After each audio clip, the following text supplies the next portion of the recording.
મંચસ્થ મહાનુભાવ, જ્ઞાન લાઈવની ટીમ, મારી વાત કરું તો તમારા જેટલા મિત્રો મેં સફર કરી નથી.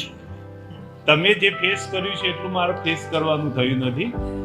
હું ફક્ત એક્ઝામના એક મહિનો 20 દિવસ બાકી હતા ને જ્ઞાન લાઈવની અંદર રૂબરૂ જ આવ્યો હતો ને ચેતન સરને મળ્યો. તો ચેતન સરનું કહેવું એવું હતું, ભલે થોડોક ટાઈમ છે પણ મને વિશ્વાસ છે તું કરી જઈશ. આ વાક્ય એમનું જે મારી લાઈફ બદલી દીધી.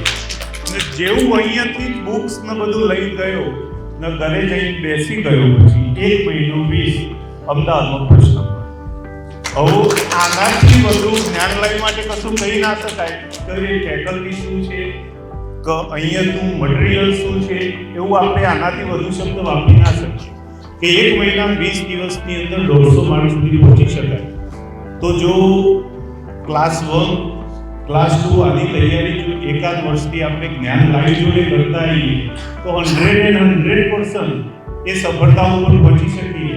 આનાથી વિશેષ જ્ઞાન લાઈવ વિશે કહી ના શકાય કે દિલ્હીની અંદર હું તો એવું માનું છું જેમ દ્રષ્ટિનું નામ છે એનાથી વધુ ગુજરાતમાં જ્ઞાન લાઈવનું નામ.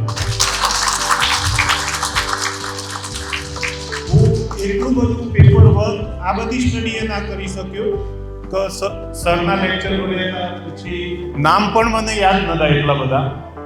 જોશી સર છે, જોશી સરના લેક્ચર જોયા, ચેતન સરના લેક્ચર જોયા. જે પેપર 2 ની અંદર હતું એટલા હું કવર કરી શકું કારણ કે બહુ શોર્ટ ટાઈમ હતો. પણ શોર્ટ ટાઈમમાં એટલે એમ જ પૂછાતું હતું, લાગ્યું કે સારું પેપર સાહેબે કાઢ્યું. કારણ કે લેક્ચર મટીરિયલ સિવાય કંઈ જોવું જ પડી નથી. કારણ કે જો ટાઈમ હોય તો બીજી સંદર્ભ બુક જોવાનો પ્રશ્ન થાય. પણ મને એવું લાગ્યું ખરેખર એટલું બધું લાંબુ ના કરવું જોઈએ, સર કરાવે કરી થઈ જાય. એટલું બેસ્ટ મટીરિયલ છે, એટલી ટીમ જોરદાર છે કે જેનાથી આપણે જો લોંગ ટાઈમ સુધી રોકાઈએ. મને અનુભવ છે જ્ઞાન લાઈવનો, આજનો નહીં. હા, અનુભવ જ્ઞાન લાઈવનો તમારાથી પહેલાનો છે. કારણ કે જ્યારે કોવિડ આવ્યો એ પહેલાં જીએસની બેચ ચાલુ થઈ હતી જ્ઞાન લાઈવની. એ ટાઈમ હું જોઈ ગયો.